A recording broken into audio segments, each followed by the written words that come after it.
Welcome, everyone. Today, we're going to dive into a really powerful passage from the Quran, Surah At-Tawbah. And what's so fascinating about it is how it draws this sharp, clear line between two kinds of people you see in pretty much any community, the hypocrites and the true believers. So let's jump in and see what this ancient text has to tell us. So before we even get into the text itself, I want you to think about this question for a second. What truly holds a community together? Because the verses we're about to look at, they offer a really profound answer. And it's an answer that suggests a community's real strength comes down to two things: social responsibility and, just as important, individual character. All right, so we're talking about a community's social blueprint.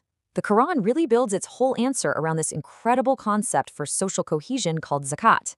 And, it's so much more than just simple charity. It's really laid out as a blueprint, a master plan for a healthy, functioning society. Right away, the text makes it super clear that Zakāt isn't just a nice thing to do, like a donation. No, it's framed as a core social policy. Verse 60 of chapter 9 actually describes it as an anchor for the community. Think about that. It's a structured, required system, and its whole purpose is to make sure that nobody, absolutely nobody, gets left behind. And just look at how specific this is. It's not just a vague, hey, give to charity. No way. The Quran spells out 8 very distinct groups of people who receive this support. You've got the poor, the needy, the folks who collect the Zakāt, even people whose hearts need to be reconciled. It covers freeing captives, helping those swamped in debt, funding things for the good of the whole community, and even helping out a stranded traveler. I mean, this is not random at all. This is a truly comprehensive social safety net. Okay, so now that this absolute pillar of social support has been established, the text does something really interesting. It pivots. It turns its attention inward to the forces inside the community that threaten to tear it all down. And it starts to build this incredibly detailed profile of the hypocrite. So what's the first thing we see? Well, a key trait that pops up right away is this habit of mockery, of making light of serious things. And when they get called out on it, what's the excuse?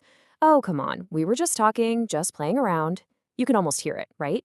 The source points to this as a huge red flag, this massive gap that opens up between what they say on the outside and what's really going on in their hearts. And then verse 67, wow, it basically lays out a 4-step diagnosis of hypocrisy. It's like a taxonomy. First, you've got social collusion. They stick together, they form their own little cliques. Second, their entire moral compass gets flipped upside down. They start encouraging what's wrong and trying to stop what's right. Third, stinginess. The Quran uses this powerful image. They close their hands. They just hoard what they have. And finally, you get to the root of it all. They've forgotten God. The text presents this as a clear pattern, a behavior that is a serious internal threat. So that's the destructive profile. But the Quran doesn't just leave it there. In direct opposition to all that, it presents the believer as the ideal, the moral countermodel. Because see, it's not enough to just point out what's wrong. You have to actively show what's right. And this is where it gets really brilliant. Verse 71 gives us what's basically a manifesto for the believer. And if you look at it, it's a perfect mirror image of the hypocrite. It's a total reversal, where the hypocrite encourages wrong, the believer encourages right. Where the hypocrite forbids what's good, the believer forbids what is evil. One closes their hands in stinginess, while the other opens them to give Zakāt. They become allies in virtue, completely the opposite of being allies in vice.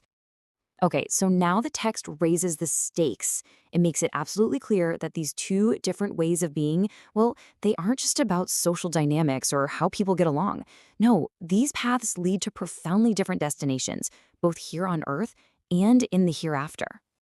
And here, the social descriptions we've been talking about are tied directly to their ultimate consequences. For those who persist in hypocrisy, the promise is incredibly severe, the fire of hell. But for the believers, the promise is just as powerful in the other direction, one of total peace and beauty, gardens beneath which rivers flow. The message couldn't be clearer. The moral choices you make have an eternal price tag. But just when you think you understand the reward, the text reveals something even deeper, even more profound. It actually elevates the reward beyond the beautiful promise of paradise. The greatest prize of all, it says, is receiving God's approval. This divine pleasure, that is presented as the ultimate success, the great attainment, something bigger and better than any other reward you could imagine. All right, so we've seen this incredibly detailed comparison of character, of actions, and ultimately of destiny. So, what's the big takeaway? What's the crucial point we should be walking away with?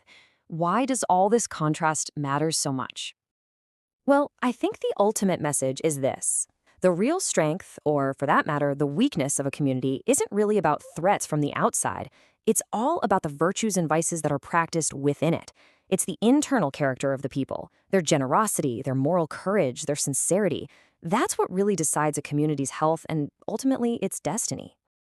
And that leaves us with a final question to chew on, something to really think about. If we take this ancient framework, this incredibly detailed map of the virtues that build a society up and the vices that corrode it from the inside out, what does it reveal about our own communities today? Something to consider. Thanks so much for joining me.